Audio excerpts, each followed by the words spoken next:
Hi எல்லோரும் எப்படி இருக்கீங்க? நம்ம சேனல் ஃபஸ்ட் டைம் பார்க்குறீங்களா? மறக்காமல் சன் ஃபேஸ் விலாக சப்ஸ்கிரைப் பண்ணிக்கோங்க. நிறைய பேர் பார்க்குறீங்க, ஆனால் வந்து நிறைய 1K 2K வியூஸ்லாம் போகுது, ஆனால் சப்ஸ்கிரிப்ஷன் வர மாட்டுது. ஸோ என்னோடய ரெசிபி ரொம்ப சிம்பிளாக வீட்டிலே வச்சு பண்ணுற மாதிரி தான் இருக்கும். அதிகமான ஆர்டிஃபிஷியல் இதெல்லாம் நான் யூஸ் பண்ணியிருக்க மாட்டேன். எல்லாமே என்னோடய மசாலா எல்லாமே வந்து ஹோம்மேடாக நான் ப்ரிப்பேர் பண்ணி பண்ணுறது தான். இது வந்து உங்களுக்கு யூஸ்ஃபுல்லாக இருக்கும். இப்போ உள்ள காலத்துக்கு நம்ம வீட்டிலேயே முடிஞ்ச அளவுக்கு வந்து ஆர்கானிக்காக சாப்பிட்றது ரொம்பவே நல்லது. நம்ம குழந்தைங்களுக்கு ஹெல்த்தியாக கொடுக்குறது நல்லது. ஸோ இந்த மாதிரி ரெசிபீஸ் நிறைய இதெல்லாம் வந்து அப்லோட் பண்ணியிருக்கேன். என்னோட சேனலை சப்ஸ்கிரைப் பண்ணிவிட்டு பாருங்கள். ஸோ இன்றைக்கி வந்து நம்ம ஆயிலே இல்லாமல் சிக்கன் ஃப்ரை எப்படி செய்கிறதுனா, சிக்கன் ஃப்ரை நிறைய பேருக்கு பிடிக்கும். ஆனால் அந்த ஆயிலில் செய்கிறதுனால ஃப்ரை பண்ணி எடுக்கிறதுனால நிறையா பேர் அதை சாப்பிட மாட்டாங்க.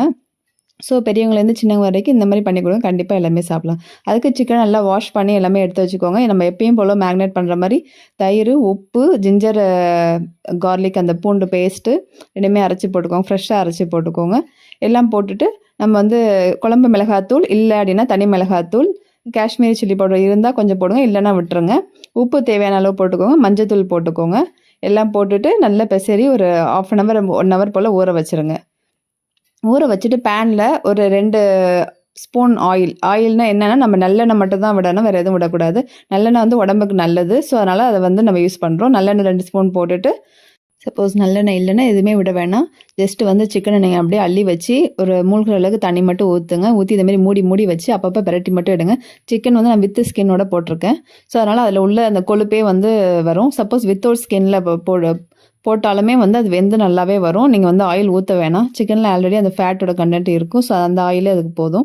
ஸோ இந்த மாதிரி பிரட்டி எடுத்துகிட்டு ஒரு லாஸ்ட் ஸ்டேஜில் தண்ணியெலாம் சுண்டுனதுக்கப்புறம் பெப்பர் பவுடர் போட்டுக்கோங்க. எல்லாமே காரத்துக்கு தகுந்த மாதிரி நீங்கள் போட்டுக்கோங்க. அதிகமாக காரம் வேணும்னா நீங்கள் ஆட் பண்ணிக்கலாம்.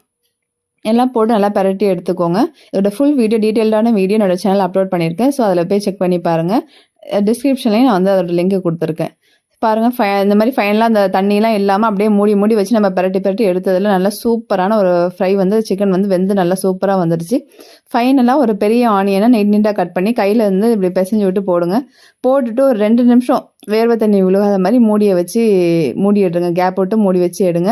இந்தமாதிரி பிரட்டி விட்டு எடுத்திங்கன்னா ஒரு அருமையான சிக்கன் ஃப்ரை ரெடி ஆகிடுச்சு. ஆயில் நிறையாவே யூஸ் பண்ணாமல் சூப்பராக செஞ்சு சாப்பிட்லாம். கண்டிப்பாக அதை ட்ரை பண்ணி பார்த்துட்டு எப்படி இருக்குன்னு கமெண்ட் பண்ணுங்கள். மறக்காமல் பிடிச்சிருந்தா லைக் பண்ணுங்கள், ஷேர் பண்ணுங்கள் ஃப்ரெண்ட்ஸுக்கு. கண்டிப்பாக நீங்களும் இந்த மாதிரி ஆர்கானிக்காக ஹெல்த்தியான ரெசிபி செஞ்சு சாப்பிடுங்க. எல்லாமே ரெடி ஆனதுக்கப்புறம் ஃபைனலாக வந்து கொத்தமல்லியில் இலையெல்லாம் போட்டு சர்வ் பண்ணலாம். சூப்பராக இருக்கும். அப்படியே சாஃப்டாக ஜூஸியாக இருக்கும் சிக்கனும். இந்த ரெசிபி உங்களுக்கு பிடிச்சிருந்தா மறக்காமல் சன் ஃபேஸ் விலாக சப்ஸ்கிரைப் பண்ணிக்கோங்க.